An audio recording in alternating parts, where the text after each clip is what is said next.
새로운 한 주가 시작됐습니다. 우리 교우님들에게 예수님의 평화와 은총이 가득하시기를 주님의 이름으로 축원드립니다. 아멘. 점점 가을이 깊어가고 있습니다. 이제 온통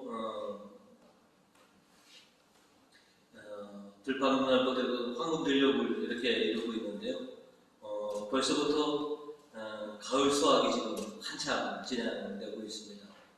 우리 시내 조금만 벗어나면 여기저기에서 기계가 그냥 분주하게 돌아다니면서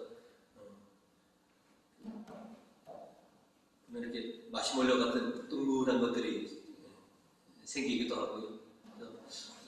농부가 하는 동안 땀 흘려 수확한 벼들을 이렇게 수확을 하고 있는데, 아직도 우리에게서 주식은 쌀이기 때문에 농부들에게 있어서 가장 큰 농사는 벼농사를 치고 있습니다.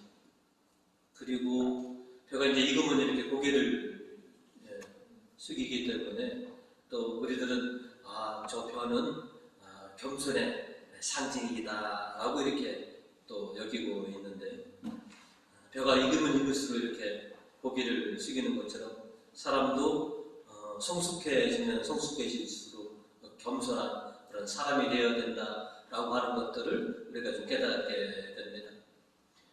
오늘 성경은 우리 신앙인들에게 신앙의 참된 모습과 자세에 대해서 가르쳐주고 계십니다. 그래서 오늘은 겸손하게 그리고 희생하라라고 하는 제목으로 말씀을 나누고자 합니다. 오늘 성경은 저에게 먼저 겸손하라라고 가르쳐주고 있습니다. 겸손은 세상 모든 사람들이 갖춰야 될 종목 중에 하나이고, 또 특별히 신자들이 가장 먼저 얻어야 할 종목 중에 하나가 바로 겸손입니다. 똑똑하고 잘날수록 겸손해야 되고요. 높은 자리에 오를수록 겸손해야만 합니다. 특별히 신앙생활에 있어서도 믿음이 좋다라고 스스로 여기시고, 또 나는 많은 은사를 받았다라고 여기시는 신자들은 특별히 먼저 겸손해야만 합니다. 예수님께서는 오늘 복음을 통해서 겸손하게 섬기는 종이 되어라 라고 우리들에게 가르침을 주고 계십니다. 어떻게 보면 우리들은 오늘 복음에 나온 야고보와 요한을 너무나 닮아 있습니다. 우리들은 으뜸이 되고자 하는 그런 열망들을 가지고 있고요. 또 높은 자리에 오르고자 하는 그런 마음들을 우리가 가지고 있습니다. 그래서 야고보와 요한은 복음 37절로 예수님에게 이런 부탁을 드립니다. 그들은 선생님께 영광의 자리에 앉으실 때 저희를 하나는 선생님 오른편에 하나는 왼편에 앉게 해주십시오 라고 부탁하였다라고 나와 있습니다. 왜 높은 사람이 되려고 하는가? 왜 으뜸이 되려고 하는가? 야고보와 요한은 개인의 영광을 생각해왔고, 또 이기적인 마음을 가지고 있어서 그 어떤 제자들보다 빨리 예수님께 이런 청을 드려서 다른 열제자보다도 우리 형제가 먼저 주님의 오른편과 왼편에 앉는 자리를 우리가 얻어야 되겠다라고 하는 이런 생각을 하게 된 것이죠. 그런데 이런 이기적인 마음은 비단 야고보와 요한만 갖고 있었던 것은 결코 아닙니다. 나머지 제자들도 다 똑같은 그런 생각을 갖고 있었던 것이죠. 예수님께서는 12제자들이 다 그와 같은 생각을 가지고 있다는 것을 아시고서 오늘 복음 43절과 44절로 이렇게 제자들을 가르쳐 주십니다. 그러나 너희는 그래서는 안 된다. 너희 사이에서 누구든지 높은 사람이 되고자 하는 사람은 남을 섬기는 사람이 되어야 하고, 으뜸이 되고자 하는 사람은 모든 사람의 종이 되어야 한다. 으뜸이 되고자 하고 높은 자리에 앉고자 한다면 겸손하게 섬기는 종의 자세를 갖춰야 된다라고 하는 것이죠. 하나님을 섬기고 이웃을 섬기려면 겸손한 종이 되어라. 신앙생활에 있어서도 우리가 하나님을 섬기고 교회를 섬기고 우리 교우들을 섬기기 위해서는 겸손한 그런 섬김의 자세를 우리가 갖춰야 된다라고 하는 것이죠. 그래서 우리는 신앙에 있어서 가장 먼저 갖춰야 할 덕목이 바로 뭐냐? 바로 겸손이라고 하는 것입니다. 그렇게 겸손하게 섬김의 길을 걸어가는 것, 이것이 신자가 걸어가야 할 길이기도 합니다. 성경은 겸손에 대해서 여러 부분에 대해서 말씀을 기록하고 있습니다. 필립보서 2장 3절로 말씀하시기를 무슨 일이나 이기적인 야심이나 허영을 버리고 다만 겸손한 마음으로 서로 남을 자기보다 낮게 여기십시오. 나보다 다 낫다라고 하는 것. 그런 마음으로 겸손하게 섬기는 종이 되어라 라고 하는 것이죠. 옛날에 고두심 씨가 유명한 유행어를 하나 남긴 적이 있습니다. 여러분 기억하시는지 모르겠는데 잘났어 정말. 뭐 본인이 잘난 건 아는데 그 잘난 척을 하는 것, 그거는 사람도 싫어하고 하나님도 싫어하십니다. 잘나면 잘날수록 겸손해야지 잘난 체 하지 마라. 잠언 3장 34절로 야훼께서는 교만한 자를 업신여기고 겸손한 사람에게 은혜를 베푸시다. 겸손해야 한다라고 하는 것이죠. 또 스바냐 2장 3절은 또 우리에게도 이렇게 말씀해 주십니다. 너희는 야훼를 찾아라. 하나님의 법대로 살다가 고생하는 이 땅 모든 백성들아, 바로 살도록 힘써라. 겸손한 마음을 갖도록 애써라. 그리하면 야훼께서 크게 노하시는 날 너희 많은 화를 면하리라. 바르게 살려고 하고 겸손하게 살려고 하는 사람은 하나님께서 심판의 날에 그에게 은혜를 베풀어 주실 것이다 라고 하는 것이죠. 그래서 우리가 신앙이라면 그래서 겸손해야 합니다. 그리고 내가 높은 자리야 또 영광의 자리를 앉기를 싶다면 먼저 겸손하게 하나님과 이웃을 섬길 줄 아는 섬김의 그런 모습을 갖춰야 된다라고 주님께서는 오늘 우리에게 가르쳐주고 계십니다. 그래서 내가 신앙생활을 오래 하고 내가 믿음이 좋다라고 한다면 가장 먼저 그 믿음을 보여주는 것이 아니라 겸손한 나의 모습을 보여주는 겁니다. 내가 많은 은사를 받았다라고 여긴다면 그 은사가 드러나기 이전에 겸손하게 섬기는 종의 모습을 드러내야 한다라고 하는 것이죠. 그래서 우리가 겸손하게 주님과 이웃을 섬기는 그런 섬김의 길을 걸어가시는 우리 교우님들 되시기를 주님의 이름으로 축원드립니다. 오늘 성경은 저에게 두 번째로 희생하라라고 가르쳐주고 계십니다. 오늘 이사야 예언자는 고난받는 종의 모습을 우리들에게 들려주고 계십니다. 왜 이 고난받는 종은 고난을 기꺼이 감내하고 있느냐? 그것은 이 종은 자신의 희생과 고난을 통해서 많은 사람들이 하나님 앞에 떳떳하게 될 수 있다라고 하는 이런 믿음이 있기 때문에 기꺼이 희생하고 고난을 감내하는 것이다 라고 오늘 일독서를 통해서 우리에게 가르쳐주고 계십니다. 오늘 일독서 11절로 이사야 예언자는 이렇게 얘기하셨습니다. 나의 종은 많은 사람의 죄악을 스스로 짊어짐으로써 그들이 떳떳한 힘으로 살게 될 줄을 알고 마음 본인의 희생과 고난으로 많은 시민들이 떳떳하게 되리라는 것을 알기에 그래서 희생하고 고난을 감내하는 것이라는 것이죠. 예수님께서도 하나님을 위해서 희생하셨고 또 많은 사람들을 위해서 당신을 기꺼이 내려놓으셨고 또 그렇게 하라고 저와 여러분을 불러주셨습니다.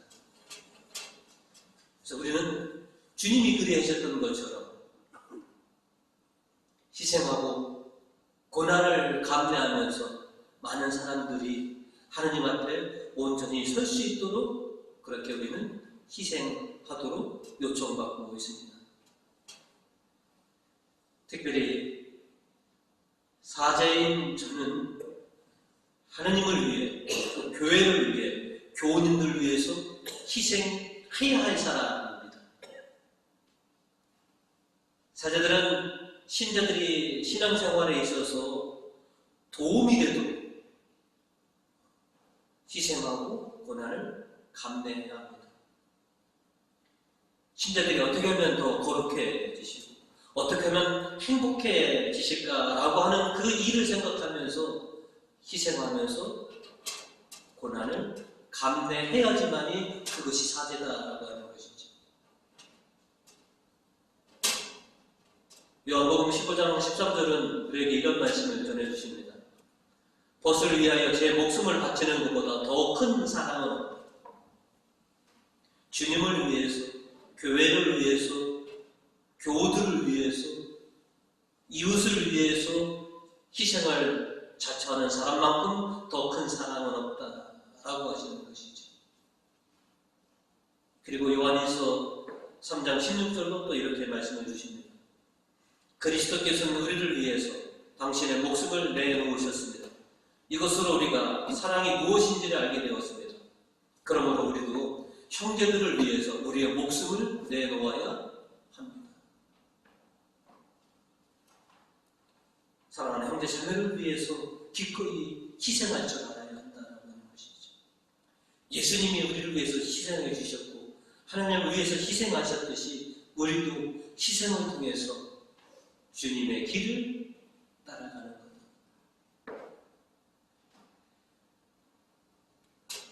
여러분들 가족의 행복과 가정을 위해서 여러분 지금껏 희생하셨잖아요.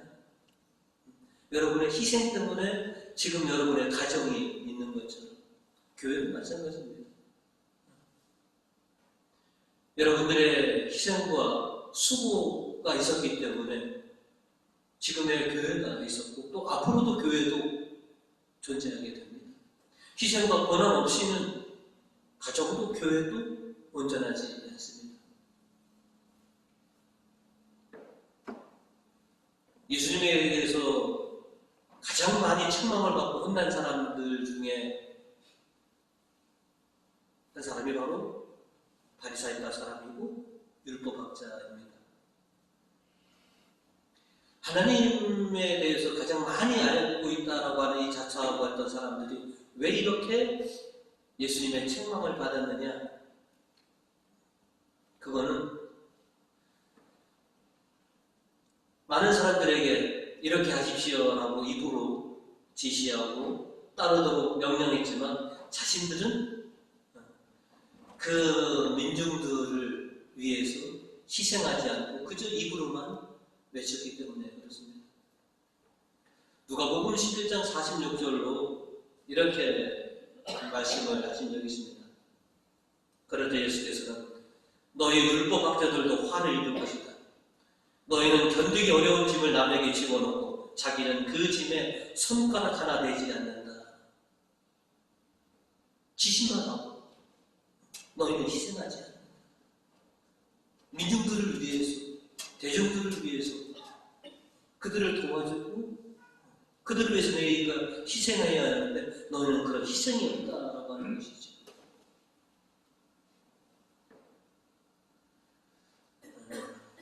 저는 저 스스로에게 얘기합니다. 내 실력이 좀 고단해야지.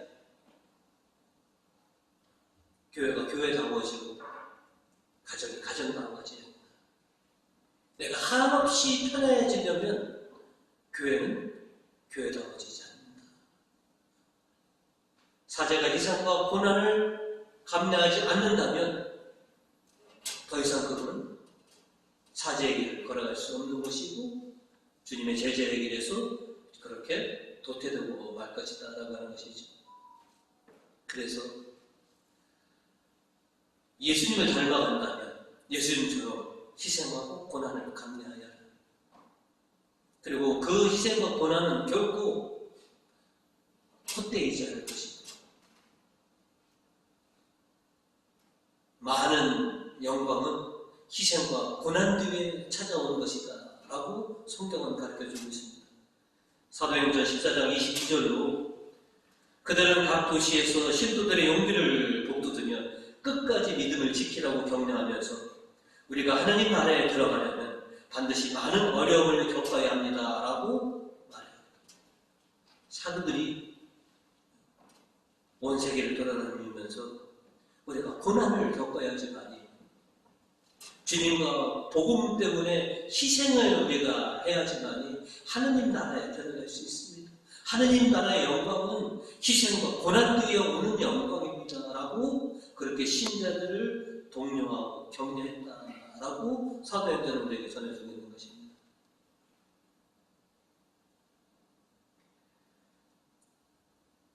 고생 뒤에 기쁨과 영광이 있습니다. 지금은 고난과 희생이 힘들고 때로는 견디기 어렵더라도 그것을 잘 견뎌내면 우리에게 하나님의 영광이 있다라고 하는 것을 우리가 알고 있습니다. 그래서 우리는 그 영광을 위해서 기꺼이 지금 주님과 복음을 위해서, 교회를 위해서, 가정을 위해서 희생을 하는 것입니다. 로마서 8장 17절은 그런 우리에게 또 이렇게 얘기했습니다. 우리는 그리스도와 함께 고난을 받고 있으니 영광도 그와 함께 받을 것이 아닙니까? 지금 고난 중에 있다면 그 고난을 잘 견뎌내신다면 하나님의 영광이 있으실 것입니다. 지금 주님을 위해서 희생하고 계시다면 주님이 그 희생을 귀하게 보시고 당신의 은총으로 허락해 주실 줄 믿습니다.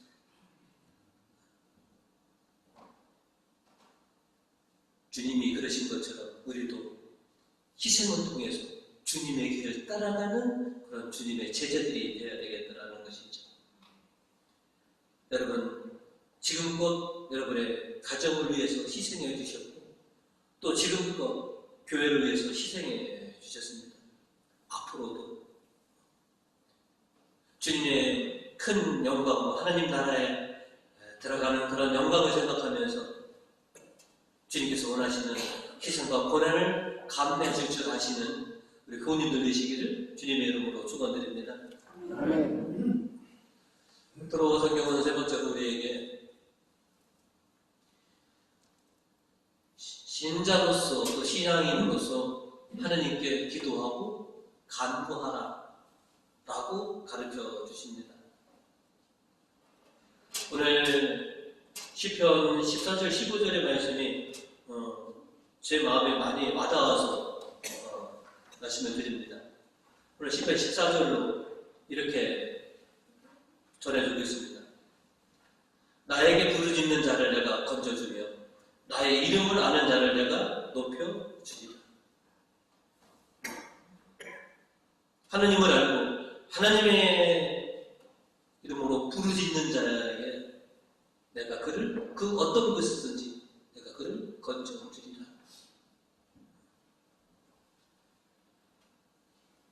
신자는 어느 곳에 있든지 어떤 상황에 있든지 항상 하나님께 기도하고 간구할 줄 알아야 된다라고 하는 것이죠. 내가 편안할 때도 내가 곤고할 때도 항상 하나님께 기도하고 간구할 줄 아는 것이 그것이 참된 신앙인의 자세다라고 우리에게 가르쳐주고 계십니다. 이어서 15절로 나를 부르는 자에게 대답해주고 환난 중에 그와 함께 있으리니 나는 그를 건져주고 높여주리라 라고 말씀을 주고 계십니다.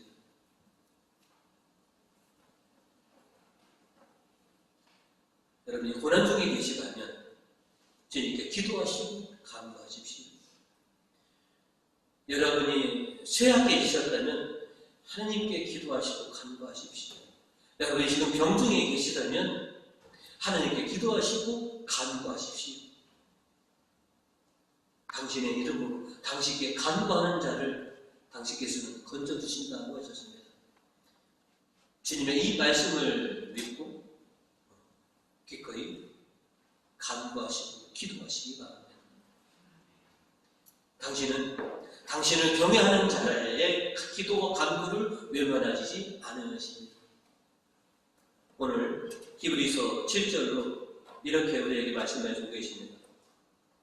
예수께서는 인간으로 이 세상에 계실 때 당신을 죽음에서 구해줄 수 있는 분에게 큰 소리와 눈물로 기도하고 간구하셨고 하나님께서는 당신을 경외하는 마음을 보시고 그 간구를 들어주셨습니다. 라고 얘기했습니다. 예수님께서도 하나님께 큰 소리와 눈물로 기도하시고 간구하셨고 하나님은 당신의 아들의 그 눈물과 그 통곡의 기도와 간구를 들으시고 당신을 경외하는 그 마음을 보시고 들어주셨다라고 성경은 분명히 우리에게 전해주고 계십니다. 우리도 하나님을 경외하는 마음으로 기도하고 간구합니다.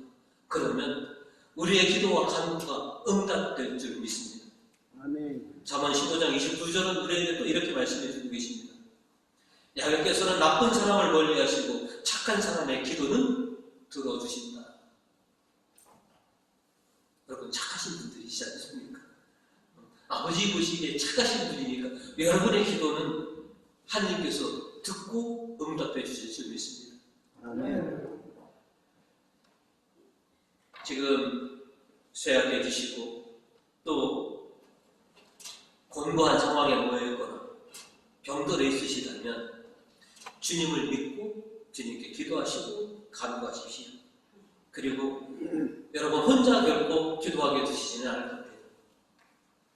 저희 교회 중보 팀이 결성이 돼서 지금 열심히 사역하고 계시지 않습니까? 최소한 우리 교회 19명이 매일같이 여러분과 함께 기도하고 있습니다. 저는 요즘 그렇게 생각이 됐습니다. 아, 우리가 기도할 제목이 많아서 중보팀을 꾸리게 해주셨구나. 중보팀이 결성한 이후 여기저기서 참 기도할 게 참 많이 생깁니다. 하나님 감사한다고 했습니다. 중보팀을 세워주셨고 그 팀원들이 사역할 수 있도록 준비해 주셔서 감사합니다. 그래서 교우님들이 요청하실 때마다 함께 기도할 수 있게 해주셔서 참 감사합니다. 여러분은 결코 혼자서 기도하지 않으십니다. 11명이 최소한 함께 기도하고 계시다는 것을 믿으시고 주님께서 보여주셨습니까? 두세 사람이 내 이름으로 모이면 내가 그 기도를 들어주신다고 하셨으니 본인 포함해서 19명이 기도면 20명이 기도하고 있으니까 분명히 들어주실 줄 믿습니다. 여러분 어떤 일이 생기시다면 여러분을 위해서 기도하시는 중보팀에 바로 기도 요청, 간구 요청을 하시기 바랍니다. 그러려고 지금 이 중보팀이 지금 사역하고 있는 것입니다. 그리고 예수님도 큰 소리로 우시면서 기도했는데 우리도 그 정도는 해야죠. 간절한 마음, 주님의 말씀을 붙들고 기도하시고 간구하셔서 기도가 응답되시는 우리 교우님들 되시게 될 축원드립니다. 아멘. 겸손한 사람이 되어라. 당신처럼 희생하여라. 그리고 무슨 일이 있든지 아버지께 기도하고 간구하라 라고 요청하고 계십니다. 이렇게 신앙인의 참 모습을 갖춰서 주님과 함께 살아가시는 사랑하는 교우님들 되시기를 주님으로 축원드립니다.